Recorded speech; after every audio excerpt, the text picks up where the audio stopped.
Welcome to Tell the Damn Story, the show that explores the many ways to navigate the successes and failures that aspiring and struggling writers face to make your journey that much easier. Hello, and welcome to Tell the Damn Story. Things are just changing all over the place. Yes, ladies and gentlemen, I did not keep up with my payments, and the repo man came and stole my goatee. It happened while I was sleeping. I still have mine. There you go. Watch out. You got to make those payments. All right, ladies and gentlemen, we're here. Tell the damn story. That guy over there is Alex. I'm over here being Chris. We've written a bunch and all that sort of stuff, but the amount of writing that we've done pales, and I would know something about pales in comparison to the juggernaut that is the legend, Teel James Glenn. So we brought Teel James Glenn back today. I know we recently saw him talking about his excellent Adam Paradise series featuring the creature created by Dr. Frankenstein. That's the first one, not born of woman. Here's the second one. Walking shadow, excuse my face. And this one just came out last week, The Undiscovered Country. Ladies and gentlemen, it is fantastic. It reimagines the creature of the Frankenstein myths of Mary Shelley's excellent novel as a private detective in the 1930s, starting in New York City. But he's not limited to New York City. And they're fantastic, but Teel has written sci-fi. Teel has written fantasy. Teel has written crime. He's written comedy. He's done a million different things. Didn't he write the Bible? He's killed more people and been killed by more people as during his long career as a stuntman. And then he took all that energy and all that experience and just blazed up keyboard after keyboard, producing enormous amount of stories. And we have him here today to ask him 1,000,001 questions About how. All of us have to do it, ladies and gentlemen. If you're here, it's probably because you write. And if you write, you know there's a million different minefields when you're trying to go through your writing process. So we're gonna have a conversation with Teel about process. Teel, welcome to the show. Welcome, and thank you for every single day telling your damn story. After that introduction, I feel like I'm too good for the show. So goodbye.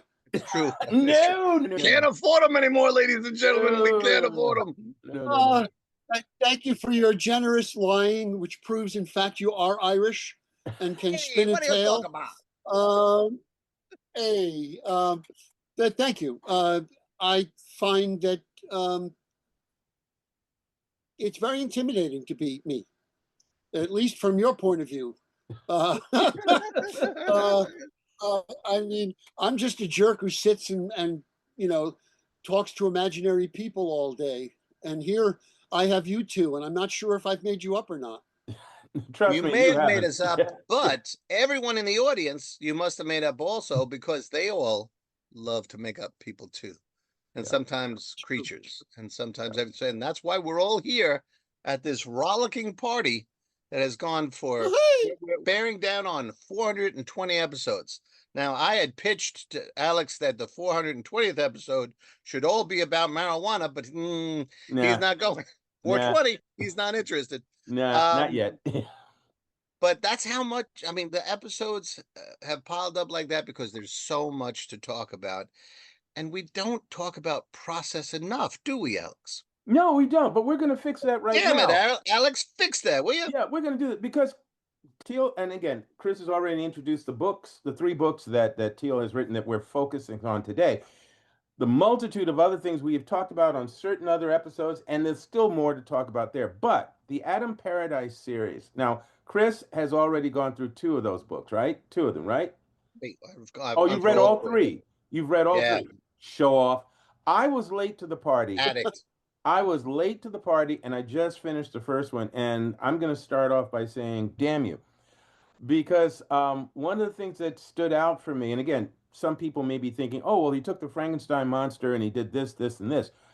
Not exactly. Yeah. Oh, he made him into a private detective, and so there's going to be, this is it. Yeah, not exactly. One of the things that made Adam Paradise stand out for me was the immense amount of depth you brought to this character, Yeah. far above any of the tropes or the familiar uh, uh, imagery that we've had of this character from the Mary Shelley books, from the Boris Karloff films, from even the most recent film. You have explored a character who is more than this creature. He's this individual, this almost this everyman in certain ways, Oh, yeah. because of what he has exposed himself to, the knowledge of 100 and some odd years of living, but also of reading and observing life and finally moving through society and taking it all in and reflecting on it. It gave him so much more depth than the lumbering creature or the lovesick or the somewhat confused or the somewhat disenfranchised. There was so much more going on with this character. So one of the things I want to ask you is, I know you've traveled, I know you've had a very rich life, but how did you decide what kind of intellect or what kind of knowledge and life experience you were going to put into this particular character? Well, the thing with when I decided to do it, first off, we can talk about process. I had the idea of um, the monsters as an investigator probably 25 or 30 years ago. And it was just sitting in the back of my head. And because I love shows like Peter Gunn and, T.H.E. Cat and stuff like that. And I love that, Oh, that TG Cat. Oh, yes, yes, yes. noirish. Okay. Oh, T.H.E. Cat, I still want to be Robert Loggia. Could you say that name one more time? Because there are people here who are going to be Googling it. T-H-E Cat. T.H.E. Like Thomas the Thomas cat. Stewart Edward Cat. Edward Cat, Yeah. who was All right, a ladies and gentlemen. cat burglar, literally a burglar, an acrobat, became a burglar, then became a bodyguard. It lasted for one season on NBC back in With some the cool jazz music. 60s. Yes, and Yes, it was a half-hour show. But you know what? We're half-hour gonna show. Well, don't the only reason I said that Yeah, was so people could Google it. Yes, And people can Google yeah, it I so have we to. can move on. yes. Apparently, I have to walk around with footnotes all over me because I make references every. All right. So anyway, I'd had this idea a long time ago, and uh, it's a little convoluted. There was going to be Weird Tales magazine was going to have an issue coming up in a year or so that was looking for occult detectives. Now, I've written occult detectives before, Sure. but I didn't want to present them a series that already existed. So I started to look around in the dusty attic of my brain, and I went, "Oh, I had this idea. Maybe I could write a short story with this." So I started a short story with Adam. Believe it or not, the novel, pretty much the first paragraph, the first chapter of the novel was exactly how the short story began. There's almost no changes in that from when it became the novel. As I was writing what was going to be a 5,000 word short story, I got to the more or less 5,000 word mark and went, "Oh crap, no, this isn't a short story. This is a novel." Sure. And at that point, he possessed me. Mm. I honestly, my writing group, I kept going, "I don't know what the hell this is, guys. I don't know where it's going, but I have to write this." And they were wonderful. I keep going. And so I went into it not knowing where it was going to go, just that this character really seized me. Yeah. And I had to explore who he was and what he was. Mm. And by and I will say too, partway through the as I finished the first chapter and he's accepted the assignment, I start thinking, well, I don't know.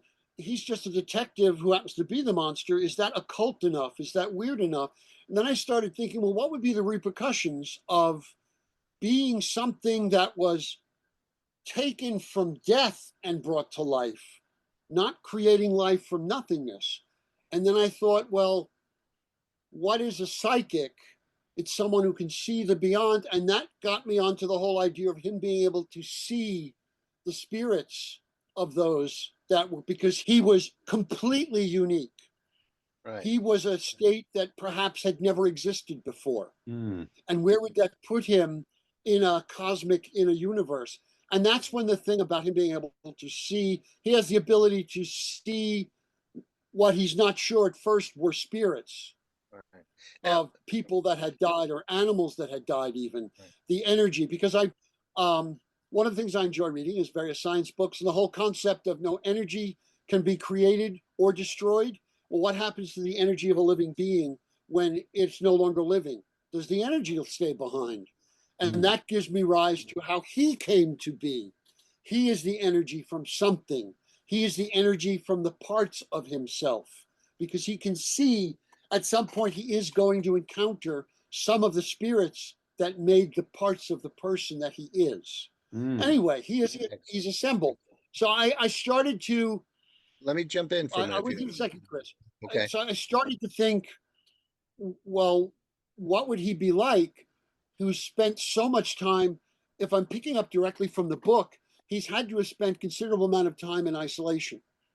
Well, I can't have him completely isolated with nothing, because he would never have progressed from It was, yeah.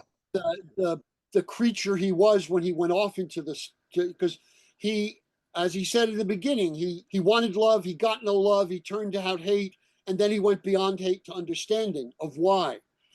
So I had him come upon a whaler, and he lived in a whaling ship that had a library, and he learned.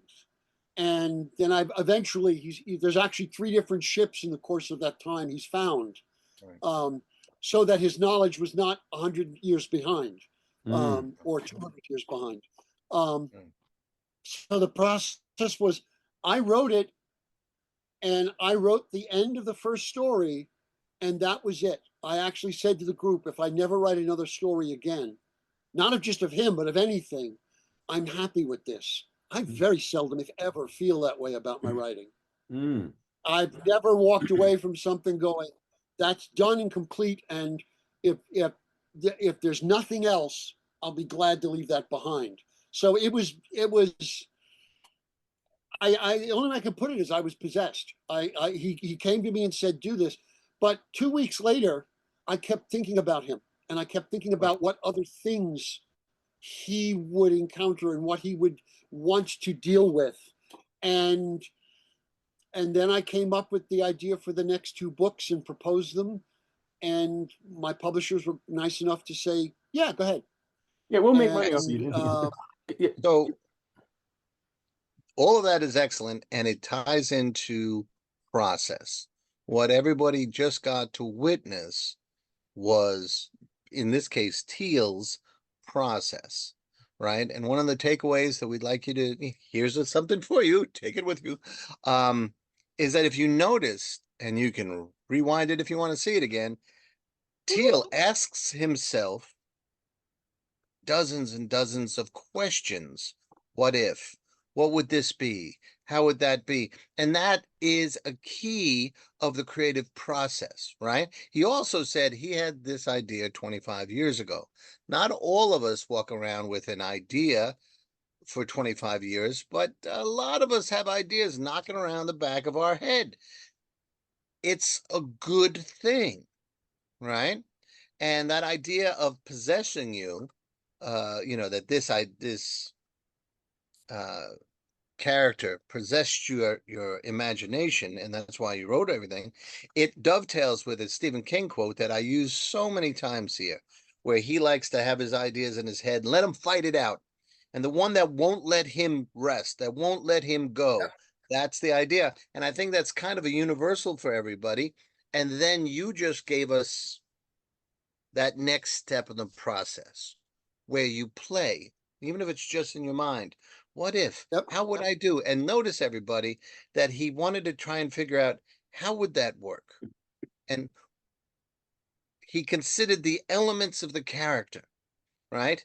Alex has written about Sherlock Holmes in Sherlock Holmes in the Hands of Othello.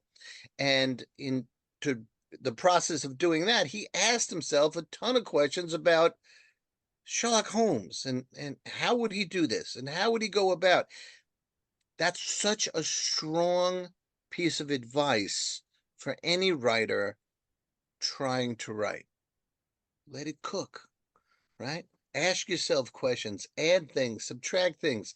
It is all three of the books, Teel, are what I would call unexpectedly organic. What I mean by that is that we go in thinking we know everything there is to know about the creature created by Frankenstein. But what we're doing is we're really relying on our memories of how he was and where he was left. And what you did was ask all the questions about, well, what if he kept going? What would happen next? Right? And you gave him this great history where he was able to learn and able to, the more we read, the more we evolve, right? The more we think, the more we evolve. And then you wondered what that would be. And that wound up being these three books. And I know you just signed for what, 2 or 3 more? 3 more.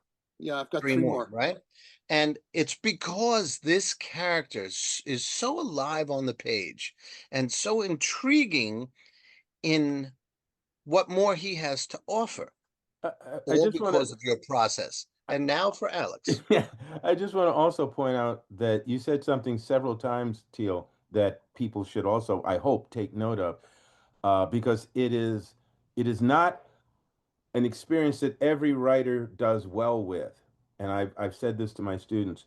You said you went into this not knowing where it was going to take you, not knowing how it was going to end, you know. So to a certain degree, you were writing by the seat of your pants, right? You Oh, were, I am a yes. yeah, I am okay, 100% a pantser. I right. will say I tried to be different. I'm working on a book now.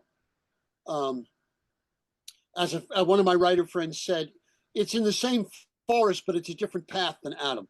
Mm-hmm. Um, and I thought this one I'm going to actually sit down and do an outline and plot it out and figure it out. And for 2 weeks, I covered sheets of paper with if this character goes there, then this could happen and this should happen.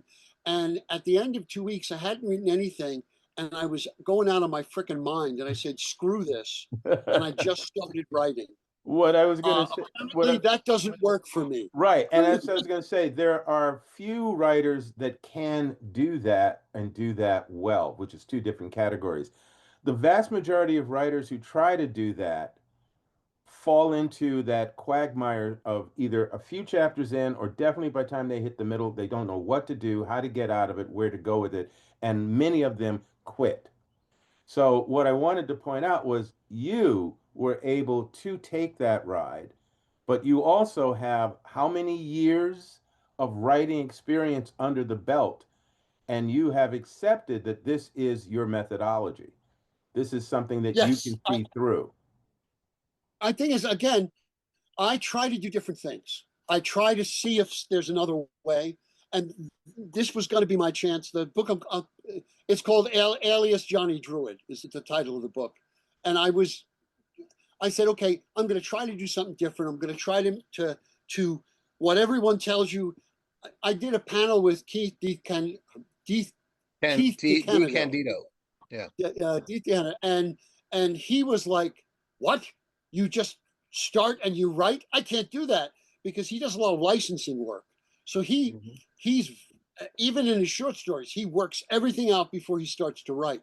Right. And after that panel, I said, I mean, this guy's really good, because he is. He's a great writer. And I'm like, all right, let me see if I can do that, because I've sort of tried it before and never really committed to it. Mhm. and I couldn't. I Honestly, think that there's a middle ground, and I because I don't like to push my students one way or the other in terms of inhibiting creativity. yeah, And I think what you just said about how you worked on outlining for 2 weeks and hadn't written anything, and subsequently we're going, this is not working. I often say to the students, you can do a bullet point, loose, rough outline, or just indicate maybe 2 or 3 chapters or 2 or 3 scenes, just to give you some idea of where you're going. Or you could even think about, this is how I see it opening, and I think this is how it's going to end.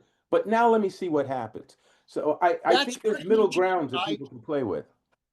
That's pretty much it. I very often I have written like the last scene of a book before I started the book.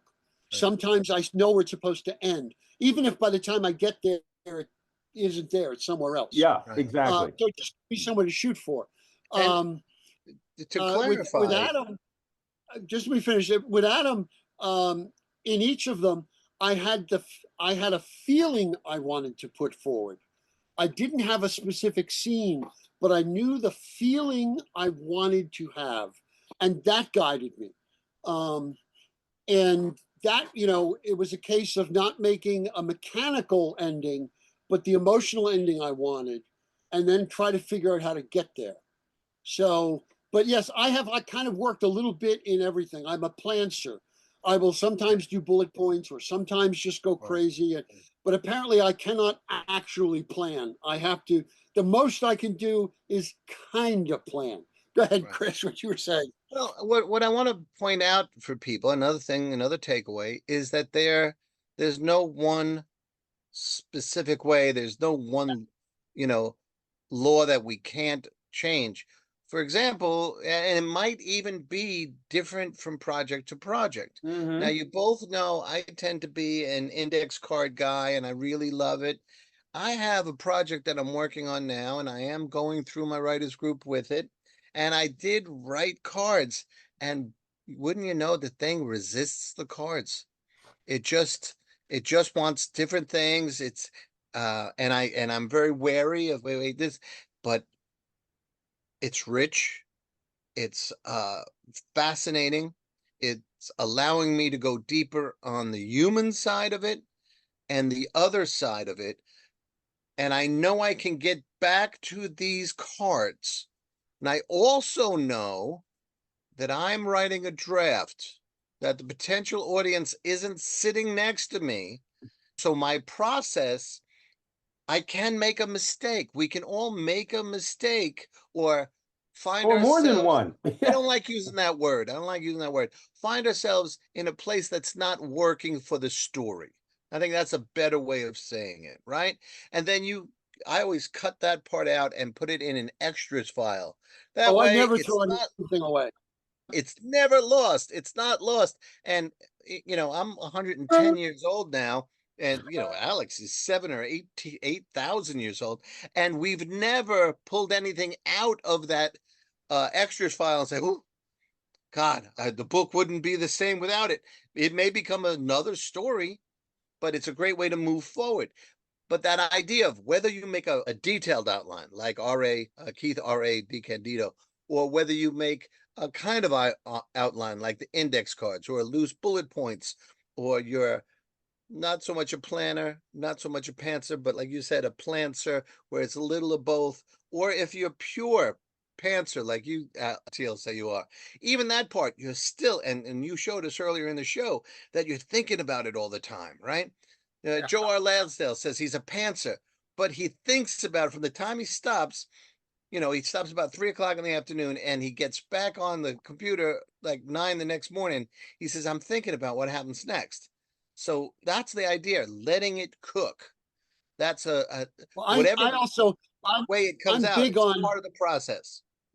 I'm big on whenever there was a point where I would always leave whatever I was doing in the middle of a sentence, and I could come back to it a week later and finish the sentence and keep going, because my just further enough into the sentence that you know where that sentence has to go, and that'll open up the what I'll do is I when I lay down at night, I will run over what I did, and then I will run scenarios like computer simulations of what the next couple of scenes are as I drift off to sleep. And when I get up, I kind of know what the next scene is, and I can go right to the computer and start.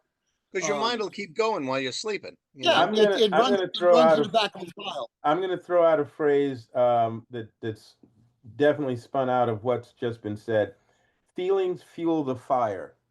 You guys basically have said similar things, but I'm going to, again, because this is about Teel, and about and for me in particular, it's about my feelings about the Adam Paradise story that I just read. I think that sometimes what happens is as we become more connected to the characters in our stories, as they become more flesh and blood to us, definitely we are trying to convey emotions and thoughts and fears and so forth within a scene. And sometimes that is what guides us through that process. You were saying that, Chris, you were saying that your story at this point is resisting the cards. Well, you know what the structure of your story is because you've made notes on the cards. But the characters are now taking over. The characters and the That's emotions. what you want. Yeah, that's what's happening. And they're saying, yeah, I know what's supposed to be, but this is what I'm feeling now.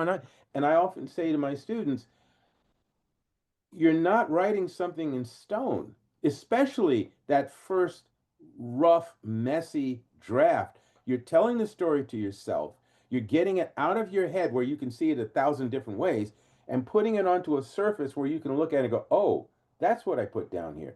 And then begin to look at what's going to happen with it, what you're going to take out, what you're going to add, what you're going to nurture and flesh out.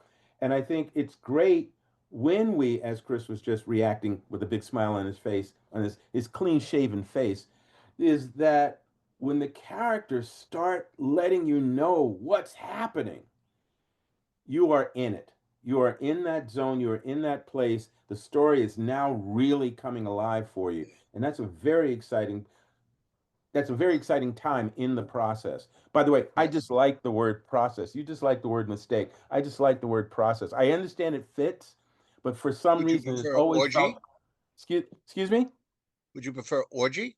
No, I would not prefer that word either. Well, It's I an think if my work is exploration. cheese, I think if my work is cheesy, therefore this is process cheesy. Oh, is it government process cheesy? Yeah. Yeah, I actually, when I write screenplays, I do the card method. I like the card method for screenplays because often you will shift scenes around. And so that's worked for me too. Like I said, I've tried a lot of different things, and I'm always interested in how other people work. And if I can adapt what they do, I will, because many years ago, I read an article that said if you want to be a writer, you get a table, a chair, a typewriter, and a ream of paper. You put your ass in the chair, put the paper in the typewriter, and when you stand up 10 years later, you might be a writer. Yeah.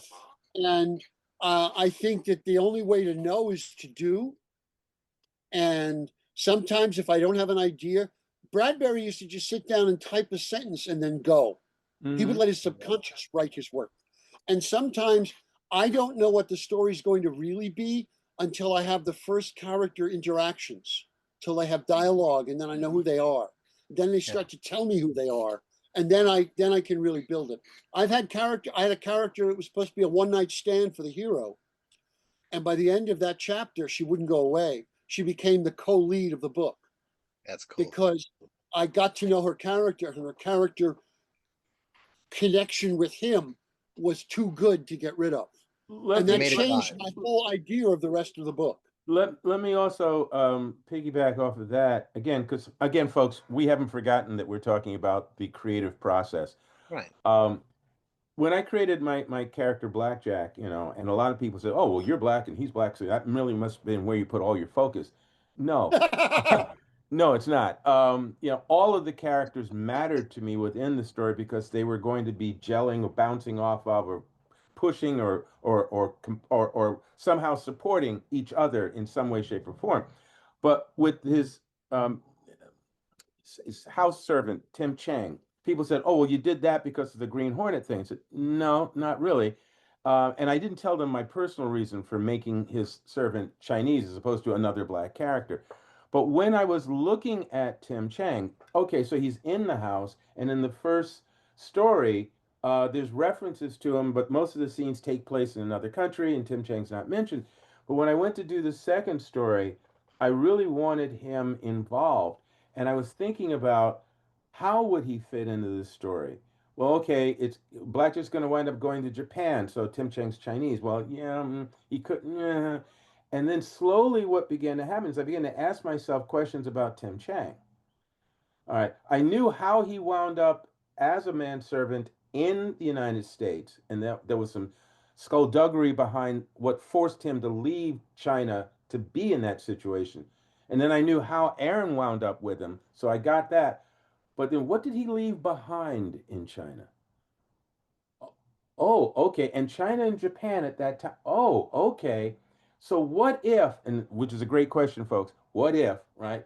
What if this would, Always. so, and what if Tim Chang had a motive, a deeply personal motive for wanting to go back to the Orient to deal with some, he's going to find some way of insinuating himself into the trip that Blackjack or Aaron Day, his boss, has to take. Yeah. And so those moments of trying to find, and here's the takeaway, as Chris likes to tag it, and it's rightly, here's the takeaway. What is the true motivation or justifiable reason for your character to take that next step? You don't want to just Why do have they them do what they do do? the thing. Yeah, you don't just have to do the thing because the plot says. Right. You want to have Yeah. a legitimate motivation so that when we, the audience, are reading this or watching this on the screen, we go, okay, yeah, I'm buying that. As opposed to going, what the hell? You want us to feel like we are following this natural progression. And you pull that off beautifully with Adam in, again, I'm talking about the first book, not Born of Woman, because there's a part of him that knows, yeah, I'm going to investigate this thing. Yes, I'm going to have to deal with the underworld characters, some mobsters, some big dogs, right? Now, yes, I'm a tough guy. I've got strength. I can do this. I can do that. I'm intelligent. Yes, I can do that. But there's so many things he doesn't know and that he begins to learn through some questions, through some things coming at him out of left field. And as the stakes continue to rise, it starts with something very small. And as the stakes begin to really mount, there are moments when he realizes, I made a wrong decision, or maybe I shouldn't. I'm now putting other people's lives in, and those moments make him more human, and it makes him have to question, and that is, instead of the hero just blunders through everything and shoots up everything. Here's a character who realizes, with all that I am, I may not be enough, and things could go horribly wrong and cost not my life so much, but other lives. And he cares about that. And again, that makes him so much more fascinating as a character. And I work very hard um, to look at Adam as someone who's not complete and needs to learn. By the third book, as Chris can tell you, if he wishes to confess, because he's read the book. No, but even by the third book, he has to basically be called out for doing too many things on his own. yes, His friends actually say to him, "Look, we're here now," and he has to like go, "Oh, that's right. I actually could rely on someone else," Mm. and it's something that he has not ever really let himself believe. He has friendships. He's beginning to have a life in New York, which is one of the reasons why he makes that choice at the end of the first book. But he's still not comfortable with it. He's still not Right. used to the idea. And I Well- want to always, my goal in each of the books, because now that I know it's going to be more than one, I see a larger ending, you know? right. Well, like I said, it was going to be one and done. If that was it, if there was never another Adam Paradise story, I would have been content with that, and I think it would have been okay. But it went Because I from more or 1 less, to 3, and now it's going to be 6. And in my experience of reading the first 3, what happens is it deepens and widens in its humanity, in its community, in his journey to know he's alive. And that, I think, ties him more to all of us, because all of us are trying to figure out, where do we fit in this whole thing? And how do we live? How do we become part? You know, even look at the three of us. We've been around for a little while, and we're still trying to figure out how we I fit, have no where clue. we fit, right? I wanted to just put a cat. Go ahead. You want to, after you I just respond, want to say I want to that go to another it's not area of just process. it's not just he is learning his humanity and his place in the world, but each of the books is going to open up the world larger. Yes. And he's beginning to see that he maybe isn't so unique in that he is outside of the normal human, but there are other things. And it expands. So my goal is to kind of expand it in 3 dimensions, not Right. just his going out, but the world getting bigger. At the same time, we're moving into World War II. Right. And So you're what expanding humanity while there's machinations trying to reduce humanity. while humanity is expanding, because it's one of the reasons I pick a specific date and I work from that date. I don't just set him roughly in or Right. at. I know what day of the week it was, what was playing in the movies, what was on the radio. I Right. want to put him completely immersively in the world, so that as the world is expanding, he's expanding his knowledge of it and of the world beyond, that realm beyond. That allows me to ask the question that I want to ask to move it to our next part of process. Okay. The cliche is write what you know. And I have to ask for forgiveness because I'm not sure whether it was Robert Rodriguez, Guillermo del Toro, or someone else, but one of them said, don't write what you know, write what you want to know, and then find that out. And that's part of what you're hinting at here, you know, and it will allow readers or writers who are here to learn some things, how we do it, because you said it in the late 30s. Now, you and I know Alex was about somewhere in his teenage years back then, but the rest of us, we need to research. We Him need to and Slip research. Mahoney is hanging out on the Bowery. Yeah. That's right. Oh, yeah. Satch. So, so what kind of process does your research take? You say, I set a date and then I want to know what songs were being played, what was in the newspaper. How do you go about doing that? Because I think that would, no matter who's writing what, there's always that opportunity to research to make it more realistic, even if we don't use a lot of it. You know, like we talked about Blackjack, Fire, and Ice. Alex had to research one thing. I had to research a tank, but it's only a sentence or two here or there. But you're setting a whole world. So how do you do that? What is your process like in finding out all the real serious details that can flavor a story and bring it to life? I try to get as many first person sources as I can. I Why read first newspapers from the person? period because it's good to have a historical perspective and read about the history of when this happened, but that's not what the people are seeing when they live it. You don't see history, daily life, and like, you know, what does a bus fare cost? What does, how much is a, you know, what's the difference between a nickel steak and a dime steak? You know, all of that stuff. Now, it helps that I love the period, so I've seen a lot of the films.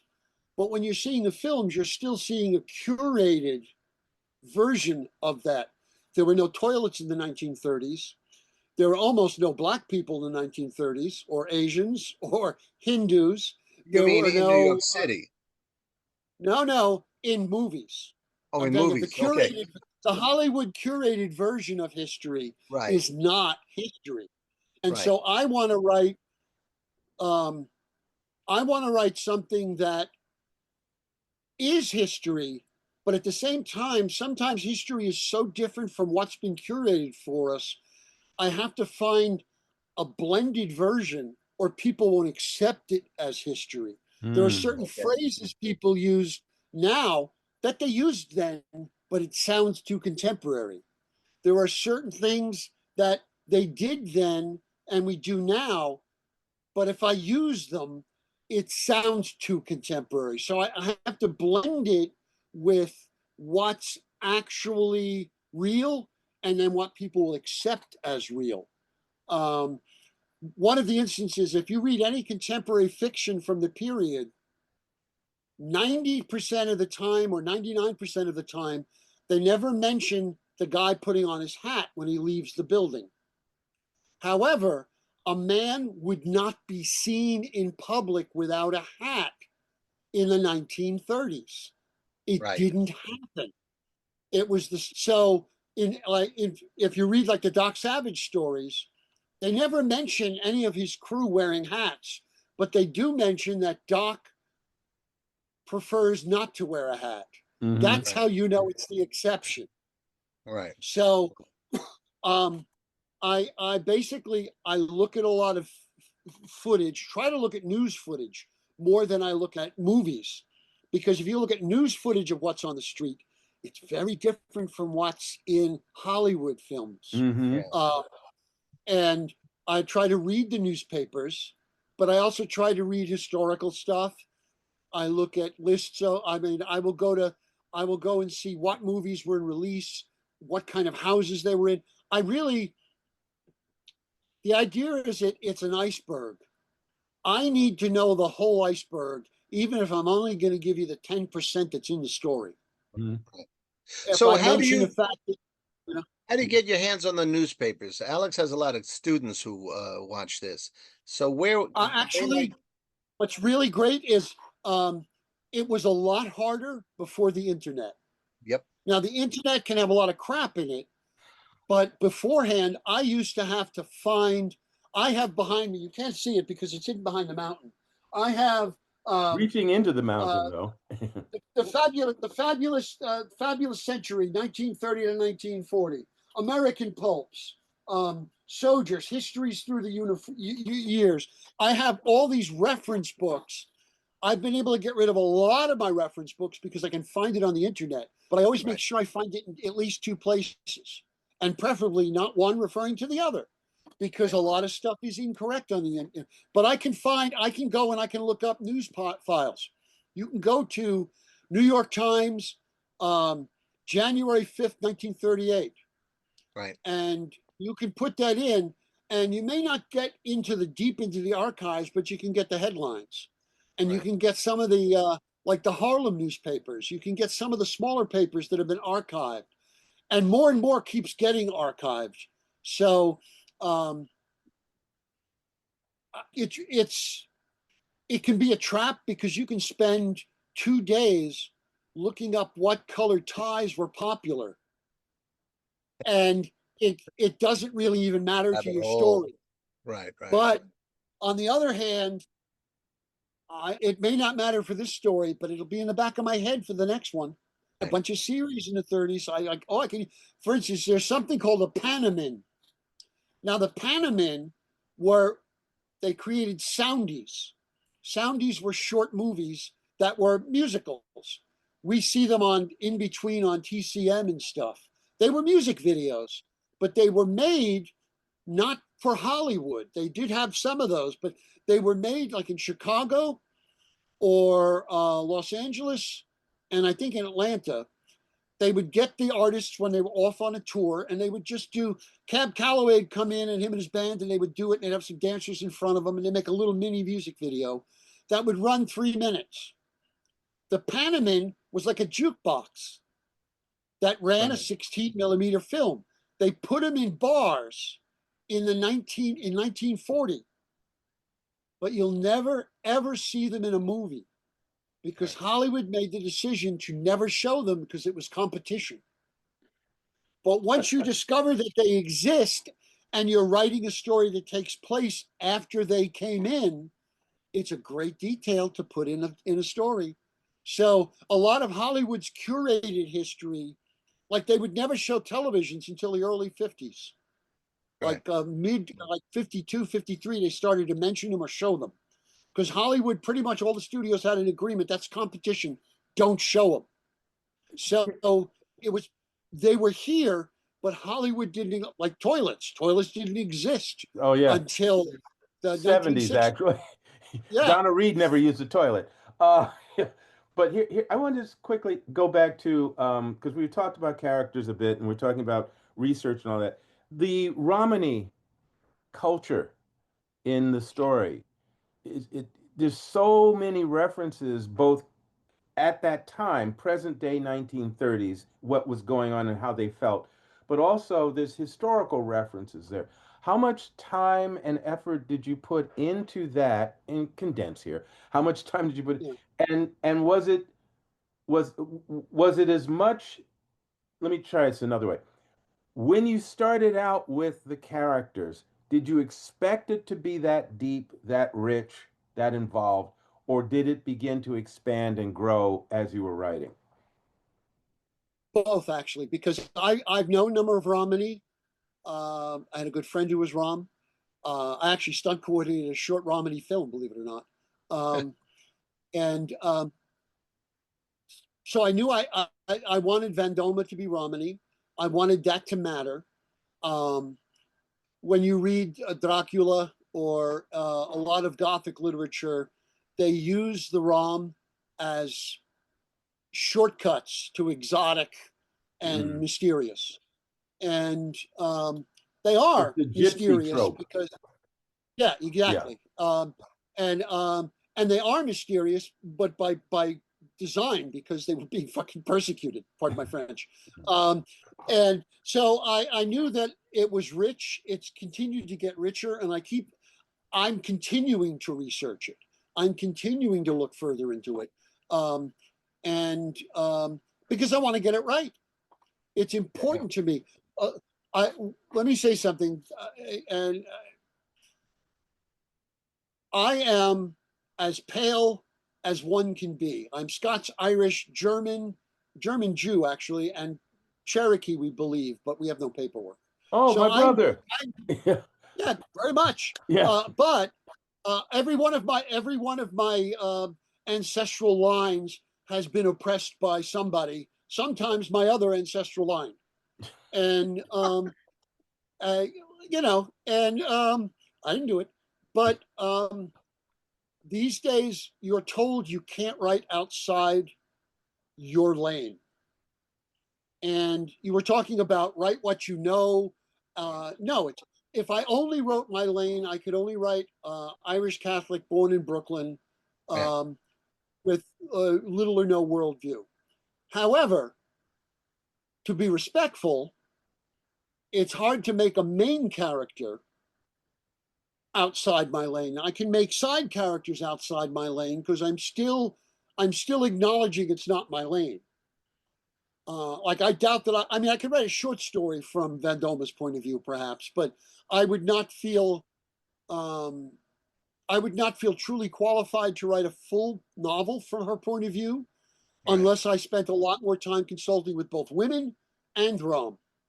However, doing your homework. Yes, but one of the things that may be why this has exploded so much and why he possessed me, Adam allowed me to be outside even my own skin. Adam is not white. Adam is, his right arm and hand are. It's more like a quilt. Yes, he has a quilt, and his left leg are not. It's why he wears gloves. His two hands don't match. And in the third book, he makes a point. He can't take his right glove off when he's infiltrating the Klan because his left hand looks good, but his right hand don't. Not to the Klan.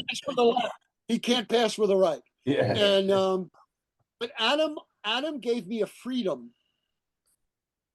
to comment on my own ancestry and other people's ancestry with somewhat of an equal distancing. He's something like the Watcher from Marvel. It Yeah. allowed me to step back and yet stay in the story. So I'm not a third person narrator spewing history. Right. I'm an individual absorbing the history and communicating it to someone else. I always say my stories should read like somebody on the bar stool next to you telling you the tale. That's my goal. The Irish have something called a Shanahy, which is the ritual storyteller. And I view myself as that. And so Adam allowed me to write outside my lane with respect. Cool. Go ahead. And one of my goals in each of the books is to deal with some underclass that Adam comes in contact with and tries to integrate / understand, because that should be the purpose of literature, to understand the other. Yeah. Yeah, and of living, but to understand the other. And so Adam became my viewport in that no one could say, hey, you can't write him, because you're not. Maybe I am sewn together. Look at my back. I've got almost as much stitching on me now as Adam. Yeah. And Adam is truly the closest I will come to a psychological autobiography of myself. Wow. There you go. And you can see that, and it's worth seeing it. Go ahead, We have Alex. a little bit of time left. Go ahead, Chris. Let's go with the lightning round. I have two. We have to go to the two other difficult sections of process, and we're gonna ask for a lightning round because as Alex is the timekeeper, he knows we're on one. No. You're doing exactly what we hoped for. You're giving us rich stuff, so thank you very much. Yeah. But two things. And the second one will be about rewrites. But this one, there's a point in every story, and younger writers or newer writers, they don't have to be age-wise young, but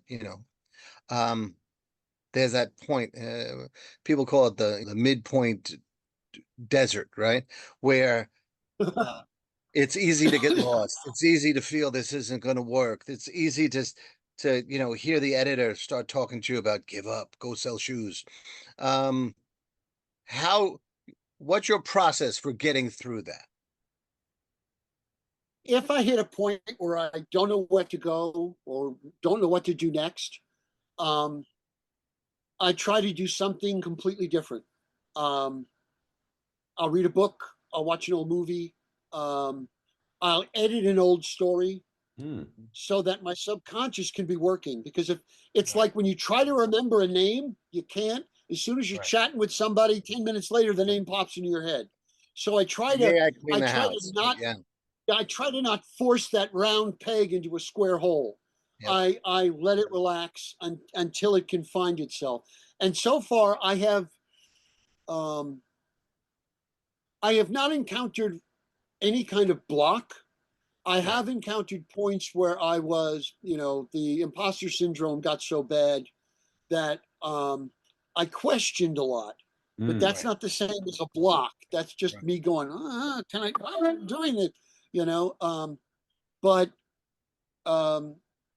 I basically try to do something else so that I don't try to force it. Because if you sit here staring at the screen until you sweat blood, it doesn't necessarily work. You become psychologically constipated, and I think even if I sometimes will have a second story that I play with, or I'll just write a scene that has nothing to do with anything.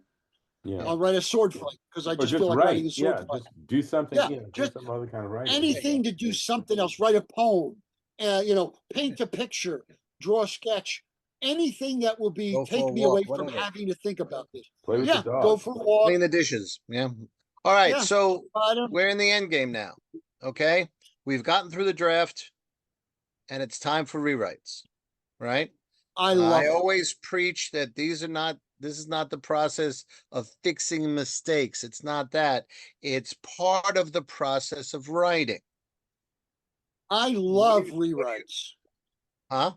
That talk to us I about love rewrites. talk to us. To me, rewrites are when you have it down, and now you look at the dialogue and you can sharpen it.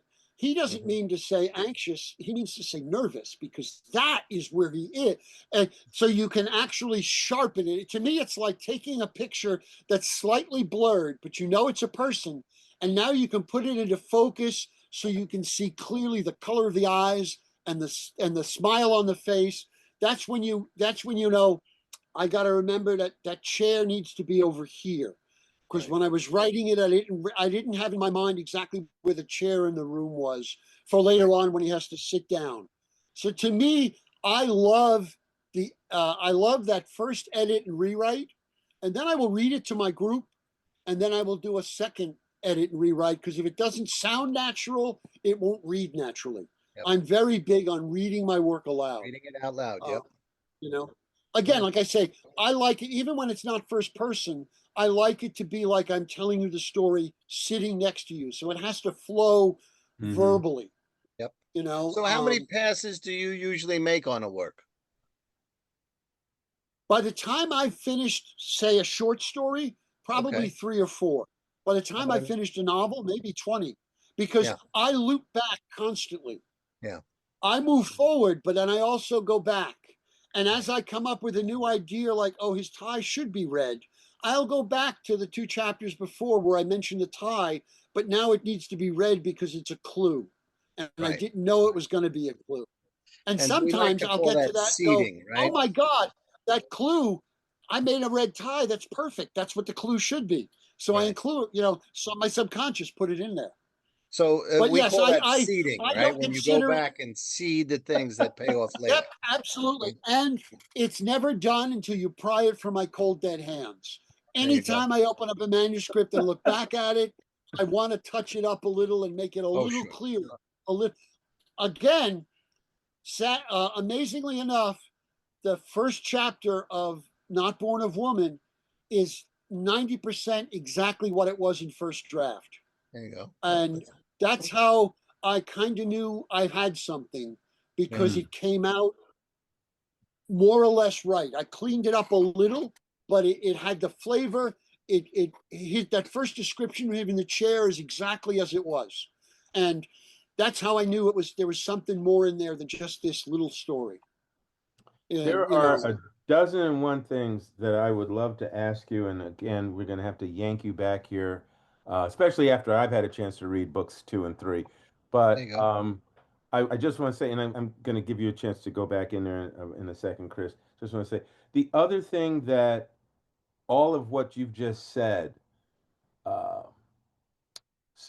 benefited from is not only the relationship between Adam and Vandoma, yeah. Vandoma, Doesn't matter. Right. How you pronounce it, how you see it, and that's fine. Yeah. The other thing but there's his relationship with her, which is very special, and I love the way it developed. But also the fact that you chose his relationship with the police detective, her relationship with her brother, which eventually then affects his relationship with him, and all that. These relationships, things I can tell that you fine-tune them as you progress through the process. And so I think one of the things I want everybody to take away from this, please, is aside from not letting go of an idea that you've had maybe 5 years ago or 10 years ago or 20 years ago, because, oh, that's an old idea. If it hasn't gone away, there's something to explore there. So that's a definite. The other thing too is don't be afraid of doing your homework, doing your research. If you want to write respectfully, if you want to step outside your lane, because Lord knows writers have been doing that since the dawn of time. The thousands of iconic writers who were men who wrote about women, I'm sorry, many of them had not been a woman. So, if the rules started out with writing outside your lane, right, but do your homework.